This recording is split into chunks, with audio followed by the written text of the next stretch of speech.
Olá, meus amores, bons dias! Olha, nós aqui de novo juntinhos para mais uma aula. E aí vocês devem estar se perguntando, e o que que a Pro quer hoje? Será que ela se transformou em uma professora maluquinha, em uma menina maluquinha, em uma senhora maluquinha? O que que a Pro quer com essa frigideira em plena aula? É porque hoje é aula de ciências e nós vamos falar de calor, calor, calor. Vamos falar de calor. Por isso eu trouxe a minha frigideirinha mínima. Colocá-la aqui do ladinho.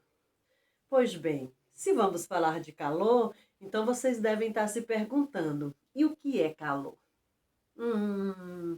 Calor é toda a energia térmica que passa de um corpo para outro. Para haver esse repasse de energia térmica, de calor, faz-se necessário que o corpo que vai receber a energia seja mais frio. Então, o corpo mais quente passa energia para um corpo mais frio. Então, toda a energia térmica que passa de um corpo para outro, sendo um corpo mais quente para um corpo mais frio, a gente diz que é calor, é um processo de calor. Aí você poderia me dizer, e aí eu posso citar aqui, olha, isso aqui é um corpo que está frio, por exemplo, mas se eu colocar esse corpo sobre a boca do fogão, ligada, o fogo da boca do fogão, a temperatura, aquela fonte de calor da boca do fogão, vai em contato com este corpo aqui, que é mais frio, aquecê-lo. Está acontecendo um calor, uma passagem de calor. E aí você poderia dizer, sim, e esse calor ele nunca se iguala? Sim. Essa temperatura nunca se iguala? Sim, ela se iguala. Pronto, eu coloquei a minha frigideira lá na boca do fogão, houve essa passagem de calor do corpo mais quente para o corpo mais frio, automaticamente o corpo frio também se aqueceu e cozinhou aqui a comida, o arroz, suponhamos. Aí, tirei o arroz do fogo porque já estava bom, coloquei sobre a pia, sobre a bancada, enfim, sobre a mesa.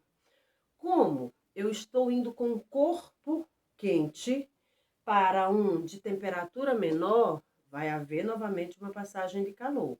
E caso esse corpo fique lá durante um período de tempo, a temperatura dele vai diminuindo, diminuindo, até ele ficar em uma temperatura natural.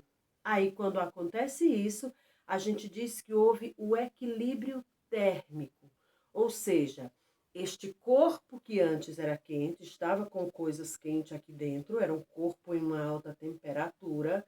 À medida em que ele ficou longe daquela fonte de calor, ele baixou a temperatura acabou se equilibrando à temperatura ambiente, e aí houve o que a gente chama de equilíbrio térmico, ou seja, as temperaturas estão no mesmo nível. E aí você pode me dizer, mas e quais são essas fontes de calor? Olha, para se produzir calor, a gente tem várias fontes. Elas podem ser naturais e elas podem ser artificiais. Como fonte natural de calor, eu poderia citar o Sol, eu poderia citar o centro da Terra, eu poderia citar os vulcões, tudo isso são fontes de calor natural. E como fonte de calor artificial, eu poderia citar o fósforo queimado incendiado, eu poderia citar o fogo da boca do fogão, por exemplo, o fogo da fogueira de São João, o aquecimento do ferro elétrico, por exemplo, ali também é uma fonte de calor, quando põe o ferro na tomada, é uma fonte de calor. Nós já fizemos uma experiência sobre fonte de calor com a pipoqueira, a gente compreendeu todo o processo de aquecimento. Primeiro a gente entendeu o processo de fazer a pipoca, como isso acontece. E nesse período, nesse processo, a gente compreendeu como é que acontece esse calor artificial que faz com que o milho se estoure e vire pipoca. Então, ali também é uma fonte de calor artificial. E aí você pode me perguntar ainda, e este calor? Como é que ele se propaga? Olha, O calor, ele pode se propagar de três formas. Ele pode se propagar por condução, ele pode se propagar por convecção ou por radiação. Pego novamente a minha frigideira. Olha, se eu coloquei a minha frigideira no fogo, à medida em que ela vai esquentando, esse material aqui, ele vai conduzindo o calor. Isso é a forma de calor por condução. O cabo, por exemplo, provavelmente fique quente, não pegando fogo, porque ele está aqui, ó, revestido por um material que é mau condutor de calor, porque senão a gente ia incendiar a mão. Então, mas ele vai se aquecer um pouco. Então, isso é a condução de calor, é a propagação por condução. A propagação por convecção, ela vai acontecer, geralmente a propagação por condução acontece mais em materiais sólidos e por convecção em materiais líquidos, porque ela vai estar o tempo todo em ebulição, essa condução por convecção. Então, voltando à panela, eu estou com a panela aqui, o calor que vai subindo aqui neste material, eu digo que ele está tendo um processo de condução.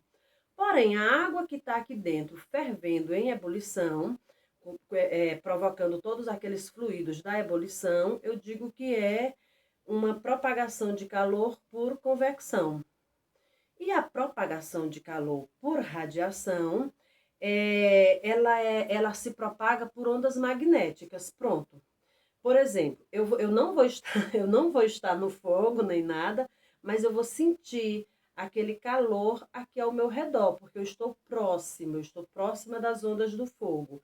Então, este calor aqui ao redor, eu digo que ele é a radiação, porque eles são apenas ondas magnéticas, é como se fosse o calor do Sol.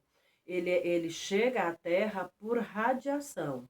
Então, são essas três formas de propagação do calor.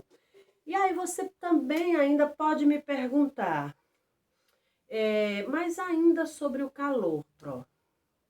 E calor e temperatura são a mesma coisa? Não, não são a mesma coisa. Olha, eu falei para vocês que o calor é uma forma de energia. Isso é o calor. O calor é a forma de energia. E a temperatura é a medida que esse calor aumenta ou diminui. Então, a forma de energia é o calor. À medida em que ele aumenta ou diminui, aí eu digo que é temperatura. Então, há uma diferença. Temperatura não é calor. E a temperatura é esse aumento ou diminuição do calor. E eu posso ainda acrescentar para vocês que o calor, eu posso dizer que ele é um calor sensível ou um calor latente. Qual é a diferença? Ó, já dá para perceber pelos nomes. O calor sensível é aquele calor que, por mais alto que ele seja, se a gente for medir, por mais alto que seja a temperatura dele, o aumento de temperatura dele, o máximo que ele vai fazer é isso, é aumentar a temperatura do corpo. Pronto. Em dias quentes, por exemplo, acontece um aumento de temperatura.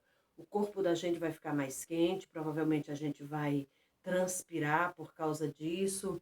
A minha frigideira no fogo vai acontecer um aumento de temperatura. Um aumento a ponto de eu não poder tocar a mão porque queima, mas apenas o aumento de temperatura. Isto é o calor latente. O calor sensível, desculpa. Já o calor latente, ele é um calor que ele pode provocar a mudança do estado sólido para o estado líquido. Então, o calor sensível, ele vai apenas aumentar a temperatura. O corpo vai continuar o mesmo, no caso. Aumentou a temperatura do meu corpo porque o sol está muito quente. Mas o meu corpo não vai se derreter por isso.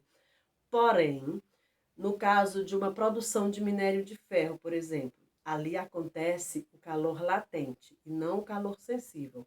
Porque o calor, a temperatura é tão alta a ponto do ferro se derreter. Então, o calor sensível, ele só aumenta a temperatura. O calor latente, a temperatura é tamanha que ele pode mudar de estado. Nem precisa precisa a temperatura ser tão tamanha, porque no caso das pedras de gelo, por exemplo, à medida em que elas são aquecidas, mesmo que apenas pela temperatura ambiente, já que elas precisam para estar congeladas de uma temperatura muito abaixo de zero, então à medida em que elas são aquecidas, mesmo pela temperatura ambiente, elas se derretem. Naquele caso ali a gente diz que aconteceu o calor latente, porque ele mudou um corpo de estado. O calor sensível não é capaz de mudar o corpo de estado. No caso, eu, por exemplo, se o sol estiver muito quente, se for um dia muito quente, um dia de verão, por exemplo, eu vou sentir o meu corpo mais quente, eu vou transpirar e tudo, mas o meu corpo não vai mudar de estado.